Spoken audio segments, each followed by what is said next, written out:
Okay, so we've got our repair. It's been sanded down. It's very smooth. It's got a small hollow in it. The thickness of the gel coat that we had will bring it up level and flush. See at the end of my fingernail here, there's a couple of spots, small little holes there, just pinhole. They'll need a bit of filling, and generally speaking, there's probably some more pinholes that we can't even see. It's very similar on the other side as well. It looks smooth, but often or not it isn't. So regardless of whether it is or not, we need to fill these holes here, so we will fill all the areas. Now the filler we use is just basically, this might look pink, but actually this is clear gel coat, and when we put it onto the repair, it will be clear, or look clear. Certainly once it's sanded, it will look clear. So we're going to mix that up, exactly the same process as with the gel coat repair.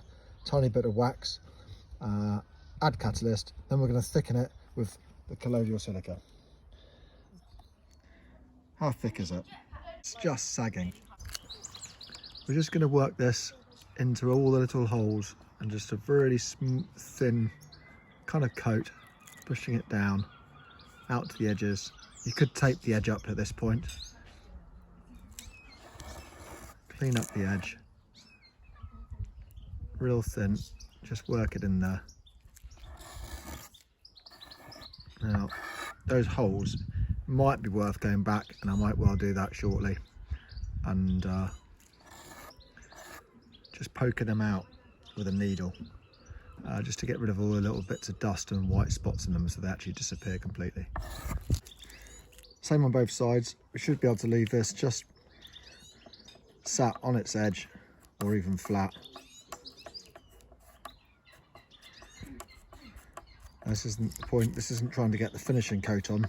This is literally just going to fill up any deep scratches, any small little holes. So when we put the final coats on, which we will finish, they go onto a smooth surface. And you can use this thickened resin to fill in any bigger little hollows. So sometimes when you do a repair, it's actually a bigger hollow than you want, and this is the phase which you can use the fill up just to take those out. On the front, just smear a little bit onto my finger, just wipe around, because if it's quite tight radiuses, these, probably that's the best way to cover that area without leaving lots of ridges. And the more you don't really want to do too much sanding at this point. If there were hollows, because you're still below the main surface area, then fine. Fill it smooth and flush, and you might actually go back a couple of occasions and repeat until you know that you've got a really flat surface.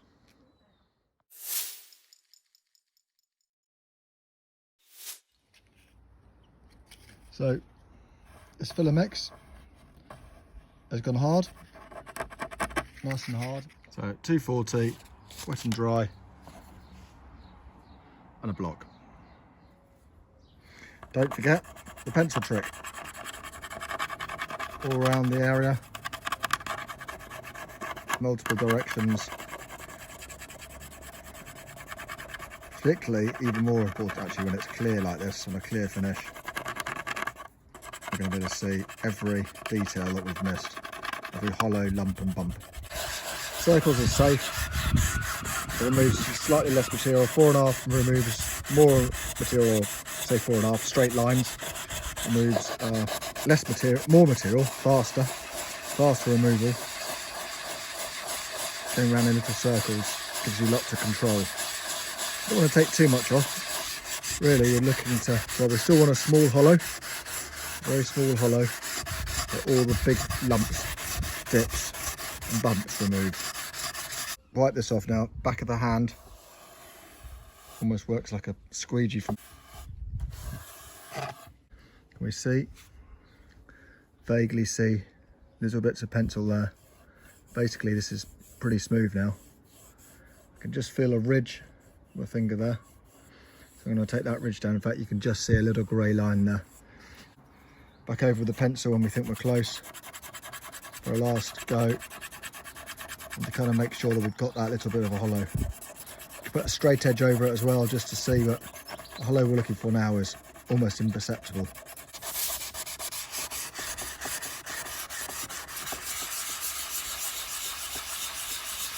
block flat on the back of the board, a couple of strokes up the back edge, no more than that. Swap over, do the other side. Front edge, very similar. Just use flat of your thumb and just follow the curves.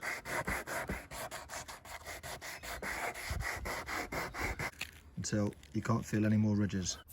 So we finished sanding, sanded both sides, had a good check down the back edge by eye, got it nice and straight. It's all fared in. There's ever such a slight hollow in this, just enough hollow so when we add a thin coat of gel coat, that will fill that small hollow in, and then we apply the process as described in our first video to go through the finishing process and make that perfect.